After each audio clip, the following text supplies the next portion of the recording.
Hey y'all, I want you to listen to this comment. I'm so glad I was able to come across your videos. So many people preach investing, but it's always so general and or all over the place, so people don't know where to start. Thanks for breaking down the information. And I bring up this comment today because in the work that we do, specifically around sharing our lived experience of building wealth, investing, and pursuing financial independence, it's really important to share not only the what, and the how, but the real of what's helped us get to the point that we are now in our financial independence journey. Because I'm going to be honest, on the journey to pursuing financial independence, there are a few things that are going to remain constant: time, interest, risk, inflation, and humans being just that, human and having their habits along with their emotions. And in today's video, I'm going to focus on the human side of the equation. We're going to talk about how we set goals, but we're going to dig in deeper and we're going to talk about the 4 steps to building out systems to help your goal setting so that you have a sustainable system that will allow you to reach what you want to achieve in terms of your dreams. This is something that we have used to build our careers and our businesses as a couple. We have paid off over $420,000 of debt. We have invested multi-six figures, multiple years. We became millionaires at the age of 37, and now we're using these systems to achieve our goals, even now as creators on our YouTube journey. But first, if you're new here, my name is Stefanie, and welcome to the Permission to Be Wealthy channel, where my husband Joseph and I have open and honest conversations about what it's like to build wealth, to invest, and to pursue financial independence. We are a debt-free millionaire family of 4, now living in Portugal and designing our life on our terms. So if any of that is of any interest to you, please like and subscribe to our channel and come join us here on YouTube for 2 to 3 videos weekly. Now, I want you to be honest with yourself. How many times have you told yourself, when the time is right, when I have everything lined up, when I know all the knowledge, I'm going to go ahead and act? I've even told myself that at some point in time, and I'll tell you that no time is perfect. As a matter of fact, whenever my career really started to take off in 2008, we had just bought our new home.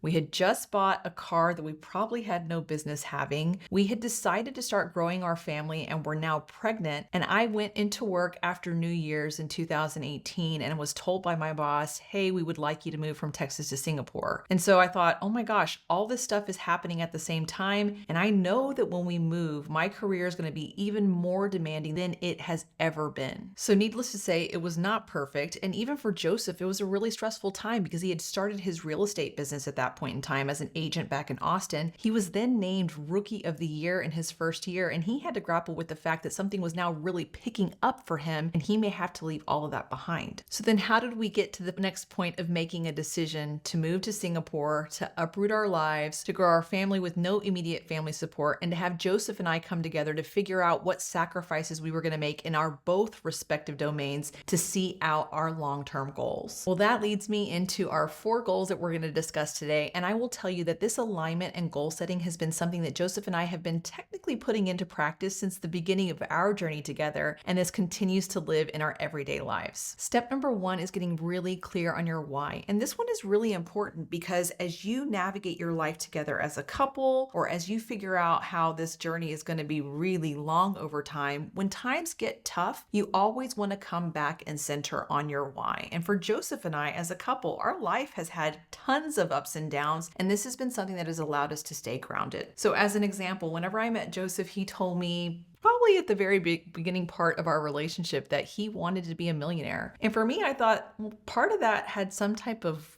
greedy element to it. I don't know. I thought something like Mr. Scrooge, or I don't know, all the things I might have been fed in my childhood.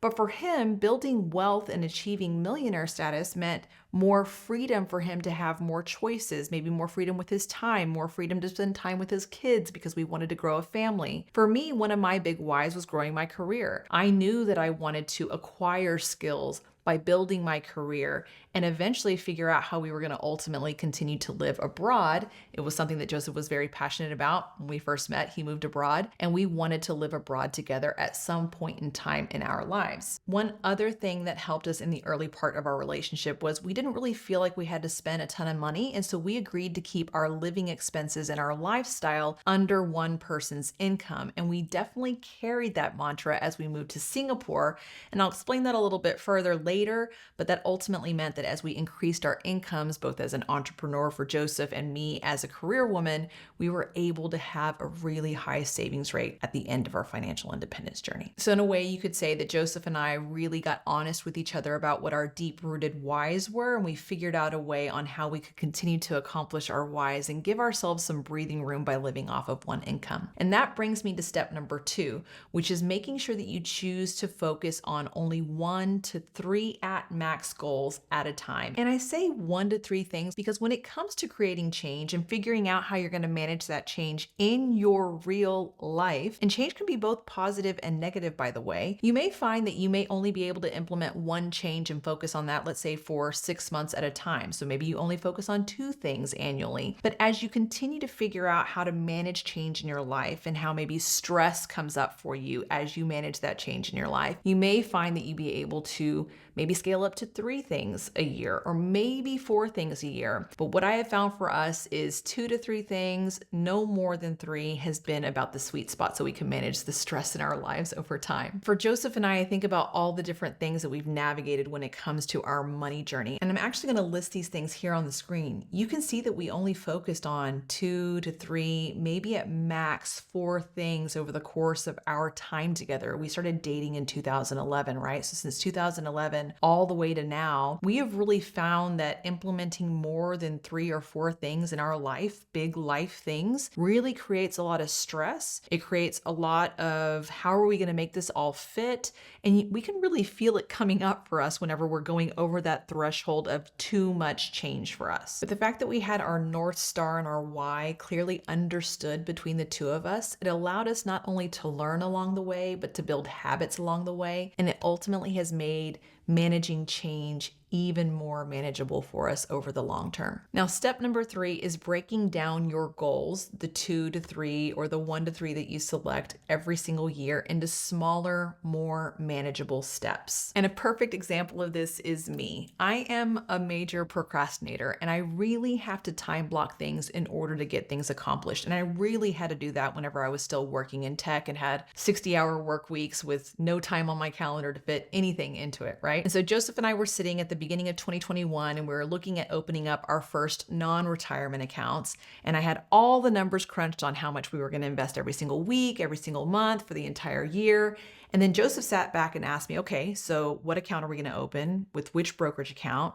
When do we plan on opening it? How much are we going to invest first? When's the first transfer to go over? And he was asking me all these detailed and in my head, meticulous questions. But that's really how goal setting and getting to the next step works, is you have to break down every single step that you need to accomplish to ultimately get you to what I'll talk about here in step number 4. Because if you don't break all those things down, and if you don't put the time in your calendar to actually prioritize those things to get done, they're not going to happen. And so it was no surprise that Joseph came back to me about a month later and this stuff hadn't gotten done.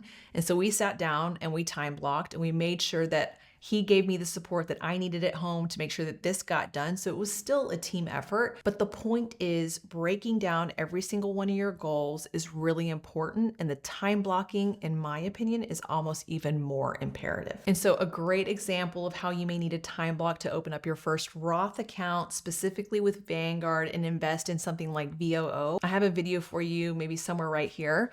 It's going to take you about 30 minutes to get through. And I would say probably time block about 30 minutes to an hour for about 1 to 3 days, because not only do you have to set up your account, you have to do your first transfer, there's some validations, but that video is a step-by-step exercise of how you can open up your first account, specifically a Roth, and start investing. Step number 4 is to document the outcomes that you expect from each goal, track and manage any adjustments along the way. I'm going to pull up my financial independence with purpose planner for this one. And let's say you plan to invest money for your child's college. And let's say you plan on wanting to start investing for them when they're born. And by the time that they're 18, you see what they have in the actual account.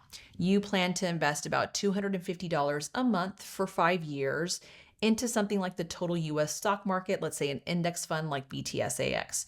So if you invest $250 a month for 5 years on something that delivers an average rate of return 8%, let's say annually, which is in this middle column, By the time your child is 18, assuming you invest for those first 5 years, you'll have about $51,000. But let's say you think, okay, I want a bit more for them. I want more, around $100,000 for them by the time they reach the age of going to college. You may say, okay, I'll increase that $250 a month contribution to $500 a month.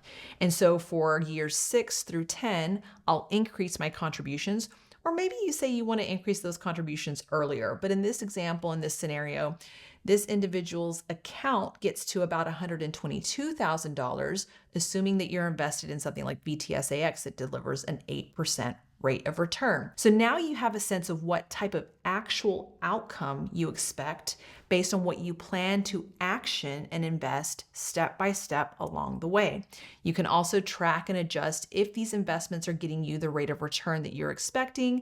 And of course, this sheet gives you a range, a 2% up and down, so that you can scenario plan on your best and potentially worst case scenario in this given account. My Financial Independence with Purpose Planner is available to you as a free download. It's linked in the description below, and you can watch a video on how to use it right here. But let's take this out of the personal finance context for a second. When Joe and I came back from California, let's say in August this past year, we both felt pretty unhealthy. We had eaten all the American food. We had sat around with family the whole time. We really had a good time over the summer. But when we got back, we just didn't feel as healthy as we used to. And we were about to head into our 40s thinking we didn't want to feel that way. So Joe and I invested in a personal trainer and a nutritionist. And for me, the outcome I wanted to see from all of that work was more energy. I didn't want my back to hurt anymore. And I wanted to feel more confident being able to pick up my young two boys. And so those were the outcomes I was expecting, right? So let's break this down into the 4 steps. Our why was I wanted to be healthier for the boys, and we wanted to enter our 40s feeling healthier than ever. Joe and I made it a point to make this one of the 3 prioritized goals for ourselves personally through the second half of last year. And we had to break down a lot of steps. We had to get the personal trainer and the nutritionist hired. We had to make time in our calendars.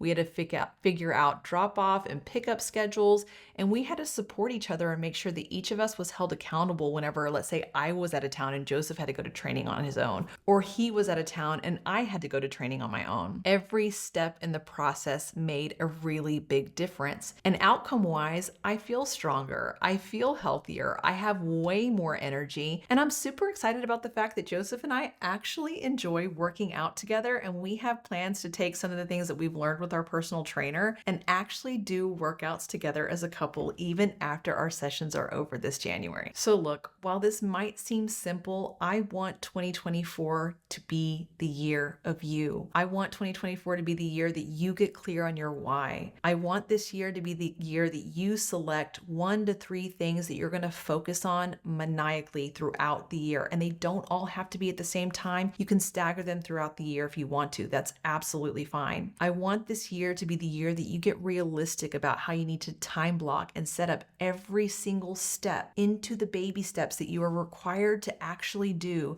to see every single one of these goals through. And I want you to get clear on the outcome you expect, and I want you to measure your progress. Now, I want you to write this down on a card. I want you to put it down on a mirror. And I actually have a card that Joseph wrote down while we were in Singapore. We had this taped on the back of our bathroom. This was part of his plan to get to $1 million in assets in 2021. And it's really interesting to see the verbiage that he uses in this and how he wants to hold himself accountable. And he was really taking this seriously from a personal level on making sure that we could achieve the goals that we had talked about together as a couple. It's pretty awesome to see. So I encourage you to write down your goals in the comments, and I will commit to engaging with you fully in making sure that I challenge you on what your goals are, what your why is, the 1 to 3 things that you're going to hold yourself accountable to doing throughout the year, what specific steps you're going to take to actually get to them, and what outcomes you expect to see. And remember, these systems can be used for anything. They can be set up for your savings goals, your debt payoff goals, earning more income, your investing goals, and ultimately your goals to give yourself permission to be wealthy. If you liked today's video, please like and subscribe to our channel. And I hope today gave you a little bit more food for thought